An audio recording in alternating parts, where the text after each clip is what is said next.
Alright guys, it's Scrappy again today. Hope you're all doing well and enjoying your day so far. Big drama emerging last night as the Bush Gaming boys revealed that Vancouver Surge, when looking to sign TJ from their roster over the last couple of weeks, were haggling on the buyout despite the fact that they set it incredibly low to try and do right by TJ. FormaL gives his reaction on the situation. We know that Surge have been in lots of drama when it comes to buyouts over the last couple of years, notably with Pred, when OpTic were trying to get him off the team and they were refusing whatever money that OpTic seemed to want to offer. Seems like the dysfunction in that organisation has not gone away. Very much enjoyed your thoughts in the comments.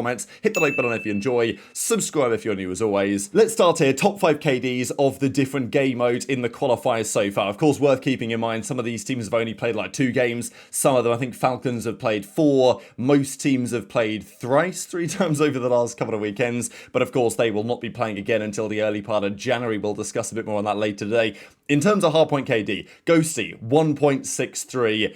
He's way ahead of the rest. There is also another Gentlemates player on that roster on the top 5, that being Neptune with a 1.25. Ringcores at a 1.29. Celium is on here. Simp is on here. Of course, it feels like Celium and Simp still be on the same team, but they're not. Cell now on the Falcons, Simp, of course, still on FaZe. In Search and Destroy, it's Mercules by a landslide for now. He's got a 2.05 so far, which is outrageous. Abuzah not far behind. He's been one of the chief snipers, certainly of FaZe. He's been their main sniper. Kremp is here. Beans is here, another player who's been sniping a fair bit. Same with Sib. So, you know, maybe there is something in that for the anti-sniper brigade, that 3 of the top 5 players are using the sniper relatively frequently, but also that is kind of what you would expect by using that weapon. Mercules also is topping the Overload KD numbers, so he's number 1 here just about. Again, Overload and Control, just because you tend to see some more outrageous numbers for Respawn Notice, certainly early days. When they've played a lot of series, these numbers will probably go back to normality. But yeah, like Mercules at a 1.55, Snoop at a 1.54, CleanX, JoeDeceives, and also Shotzzy, all not far behind. So yeah, looks like Toronto and OpTic, the teams to beat an Overload right now. There has been a fair bit of talk about Overload, what might be changing in the near future, whether anything does need changing in the near future. But let's talk about some of the drama and challenges, because it's been a key talking point really this whole season so far. What's going on in Tier 2? Bush, Stallions, Huntsman, among many others, of course. So Luca was a big talking point a couple of weekends back. He's on the Omid Brooklyn team. That may change in the near future. Buyouts might be decided, and well, we're going to discuss a bit more on buyouts here in a second. Now, the Falcons, they have their primary team in the Pro League. They won this series against Boston. The COD League say pure passion, but well, there was another story of this map, and that was Celium popping a few snakies. However, they do have 2 academy teams, Falcons green or whatever it is, and then Falcons white. They've got effectively a Seams roster, and then RST's and Priesters team. They've got some notable players that we know from last year on their academy on those rosters. King of Body is on the RST's team, but also QK4B, or however you're going to pronounce it. Now, he was a notable feature of Falcons last year. Just thought it was interesting that there was quite a bit of talk about him over the last few days. He was absolutely cooking in this most recent Challengers Cup, but also he has been notable for some time. This is a clip actually from well earlier this year, when Mercules had pretty much just joined the roster, when the OpTic guys were talking about playing this guy in some chals or 8s or whatever, and reckon he was absolutely cooking. So Den's, of course, who's still involved over there trying to build these projects, because it is interesting to imagine what happens with the future of the Falcons. They clearly still want, and as Den says, it's been one of our missions since inception to have Saudi representation at the CDL level. We've put systems in place to see our youth develop. QK is a prime example of talent and willingness to learn. We're happy to get creative to see him thrive. Now that's an interesting final sentence, right? Because, well, Exnid is part of the Falcons as it stands. That is probably unlikely to change. I mean, he is kind of the face of that team still in some regard. We don't know what the salary leaks are, but the salary leak suggested the other day that he was making about $250 a year. Pred might be on $450, Celium's on more like $800, $850. Whether those numbers are right, I don't know. Celium is, of course, he is making the most money on that team. He is now, I guess, the face of the team in a way. Pred was kind of face of the team last season. But Falcons are very clear that Saudi representation is part of their plan, to such a degree that they have 2 academy rosters, both with some Saudi representation on. and their intention is to help those players get to the US, get the good quality practice, improve as players, and hopefully become league caliber. Of course, people will still wonder what happened to Kicks, right? Because he was cooking at the start of last season with Xnid on the Falcons. Okay, they weren't winning a series, but he had like a 1.2 KD and was pretty impressive in their opening games. Then he went back to Saudi, kind of never to be seen again, certainly not on the pro level, for whatever reason that might be. But it doesn't mean there aren't other players that have talent out there. QK appears to be one of them.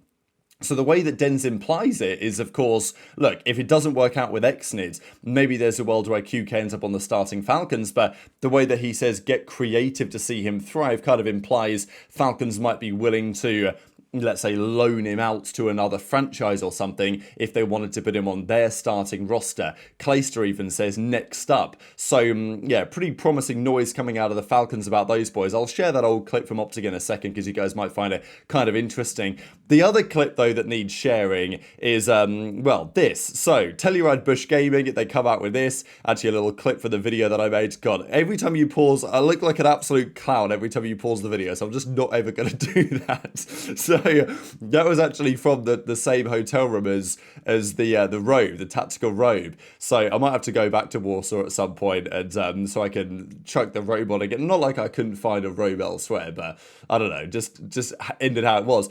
Anyway, that was from probably the day before the robe featured in the video. But the Bush boys have had an entertaining time in the Challenger side so far. And I will say, they've done such a sensational job putting this content together, right? Even as Method says, Bush has already posted more content in challenges than some pro teams ever have. Get these boys in the league. It would be a really interesting story if, look, I'm not exactly sure how it would work due to franchising. We're not really franchised anymore. And in the VCT, so in Valorant, the way that Riot does their franchising is they have it's called a partnership league, technically, when they choose which teams come in. And if teams don't perform as they want them to, they just kick them out and choose somebody else on every like 5 years. I think they make those decisions. So in a world of Valorant, if this was happening, Riot Games would just choose Bush as like, okay, you're going to be one of our partnership teams for the new setup. It's not really how it works in COD, but even then, you know, Barstool, could they get involved? How much money would be involved? I don't know. It'd be a really interesting question, but the reality is, it's great for the scene to have these guys involved. And not only the amount of content they've made, the passion they have, but also the quality of the content, right? This most recent episode was a real step up, I thought, in the way that it was produced. And it's amazing to think about that we've got these videos that they're pumping out, sitting down, interviewing all of the key players and, you know, the players, but also the management and the staff and all this stuff behind the scenes and getting their insight. And people are fascinated by it, right? Like, this is tier 2 Call of Duty. Call of Duty competitive is already a niche enough esports. We're talking about the second division of it, and there is enough interest right now to make this worthwhile, and I think that is fantastic, and long may it continue. So they come out with their episode yesterday, episode 2, Bounce Back, because of course the reason why they put that clip in is because they weren't playing any COD, all they were doing was playing Arc Raiders, right? So they come out with this episode now because they brought Fire into the team, as we know, but Fire was a replacement for TJ in the roster. Now, there was, just before we get to that little bit of talk, as Zinni says, look, with Bush doing what they're doing, and with the Huntsman, and with the Stallions, and all the other notable features of challenges right now, the old format would cook right now. I know that we do have a Prom event at the Atlanta events coming up towards the middle of the season in May, or whatever it is, but look, back in the day, as Zinni says, we used to have 16 pro teams instead of 12, but then every single event there would be an additional team that would come into the groups that would come out of the challengers pit, and they would usually get slammed, to be fair. But sometimes they didn't, sometimes they showed up, sometimes they surprised, upset a pro team, made it into the bracket, and if, especially nowadays, that would be so mega, given that some of the teams at the bottom of the Pro League are, well, we know how bad they are, and we'll discuss one of them right about now. So during this episode, they talked about getting the buyout for TJ. Now, what I find funny, first of all, is that Surge have not even confirmed this yet. They've had so much opportunity to do so. They've still not confirmed it. They have hinted at it. We'll see in a second. But the Bush Gaming boys say, look, when we signed Tej, we didn't want to lock him down under some crazy contract if he was going to get signed, you know, a couple of grand. Which really is nothing crazy at all, given that they've got to pay these guys, even if they are paying absolute minimum wage locally or minimum salary in the CDL, if that even still exists, whatever the case is. They've still got to pay them a good few grand a month. So a couple of grand buyout, it's like, you know, it's whatever, right? It's a cost of doing business. Look, if it was 20k, then sure, have a negotiation at the very least. But as FormaL says, like, damn, they were haggling over that. First Blood's 4. Yeah, number one's QK. Okay. Look at this guy. Wait, this guy. I want to look at this guy's strats. Oh yeah, QK. Wait, this is the guy that. That's what the guy was saying. Did you ever play against Falcons? Yeah. No, I'm not gonna lie. He was better than everyone on the pro team. You QK? Yeah. Yeah. Wait, QK. No, because he has a bag. Like, he be snaking. Like, Wait, is he an AR player? Is he an AR player? Bro, I think me and Ken played him in 1-8 series. I'm not even joking. I think this guy's demonic. Like, yeah, no, he's actually. But he rips, right? Yeah, no, he be one pumping. No, but like he has an insane shot, right? Because I was P1 steps on Proto. I was P1 steps on Proto, and I was pre-aiming him top win. I'm pretty sure it was him. And then he was just sliding back and forth, and I've never gotten ripped off this heady. Like, you know how God, like, the P1 steps is on Proto. And then he's just sliding back and forth, like, I'm just waiting for him to scam. And as he's peeking me, I'm like, about to rip this heady. He just fucking literally perfects me, fours me. I'm like, is this guy like that? But he low-key wasn't moving from top dubs, though. He's not bad. He's not bad. He low-key got gunny. I think, from what I remember. Like, TJ Watt was trying to sign an ad deal with Jerry, and he's like, well, I mean, I want him to like me, so I'm giving the most team-friendly deal. So Surge calls Jace, and they say, we want to pay TJ's buyout, but we only want to pay half. Now, TJ's buyout's only $2,000. What? TJ's going to make minimum 50 grand. Yo, how cheap is Surge, man? For Surge. They're nickeling and diming us What? for 1/50th of the salary they're immediately going to give TJ. And I said, absolutely not, non-stop. We're gonna give you half. Simple. He basically just told me he doesn't fucking care. That's the exact text I could pull. What the fuck? I love how they're actually just like raw with it though. But also I'm saying right now, if we do this, we will lose all credibility with our team and any future player if we do this. Jace, I don't honestly give a fuck. If they can't see TJ agreed to a contract and it's literally nothing. Pull it up. He said, Jace, I don't fucking care. They're either paying the 2 or he's not going. So the drama continues about this because Lqgend, so I believe is now in charge there over at the Surge. It's all a bit interesting what's happened at Surge over the last few years, but I think he now maybe makes the call, or his company is in charge of operational decisions or whatever. He says cap, so look, I don't know, take it as you will, but it appears that Bush, I don't really know why they would lie on this point, that the buyout was 2k, and they wanted to haggle them down to like $1,000, and Bush were like, well, you know, come on, right, let's be serious here for a second. You guys have got to pay him, you know, 50k to get into the Pro League. And again, it's just another example of Surge. Whatever, you know, whoever's making the decision, it looks like clownery, right? Because we saw the same a few years ago when OpTic wanted Pred. They were incredibly clear they wanted Pred. They were willing to pay a lot of money for Pred. I don't know what the money is exactly, but, you know, it was in the hundreds of thousands of dollars that they were willing to pay to get Pred when they wanted him when Scump retired. There was even some talk about, like, you know, could we trade some players the other way or whatever to make that happen? OpTic gave an offer.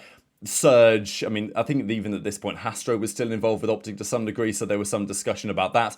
But Surge were like, oh yeah, okay, we're down, you know, that amount of money, that works, you know, you can buy out Pred. And then they said, well, actually, no, we think we want a little bit more. That was at least OpTic's take on it. We didn't really hear from Surge's side of the story because they make no compelling content of this ilk. But Hector says, yeah, we went to Surge a number of times and they kept effectively just messing around with our negotiations. We'd agreed a number, and then they were saying, actually, well, you know, we think we can maybe get more out of them. So they went back and forth a few times. Eventually, OpTic were like, screw that, we'll just get him for free at the end of the season, which they did. And what did Surge achieve for the rest of that year by keeping Pred and not taking the 300k? I don't even know what money it would have been, but you know what I'm saying? Not taking the insane amount of money. They achieved nothing because it was chalked and Pred knew he was going to OpTic, and, you know, just an absolute mess. That was probably the primary example. And even, you know, go back to the first year of the league, right, when Octane was there. Octane does not have many good things to say about that organization, right? So, look, last year they put together a team that actually delivered some great results, but all of those guys left for various reasons in the off-season. They didn't want to stay in Vancouver, all that stuff. This season they've put together a team probably on the absolute minimum. Again, questionable decision signing Lqgend in the first place. Look, signing him with these players always going to be a disaster, but if you are going to do it, you know, maybe you need to be willing to commit a little bit longer rather than then to drop him. And, you know, I don't know. It's just been an absolute mess, really. Now they're bringing in TJ alongside Abe, Gwinn, and Lunarz. Is that really going to move the needle all that much? Are they still a bit of a mess of an organization? Appears that way from the outside. This video was, it's just a black screen and it's like that feeling like Tej track. So this is effectively all that Surge have done to confirm that Tej is coming in, which is pretty crazy given that everyone knows and literally everyone is revealing and talking about it, not least the Bush guys in their own damn video. So an absolute mess, but very much interested to your thoughts on all of this stuff in the comment section below. Hit the like button if you enjoyed, subscribe if you're new, take care, and I'll see you next time.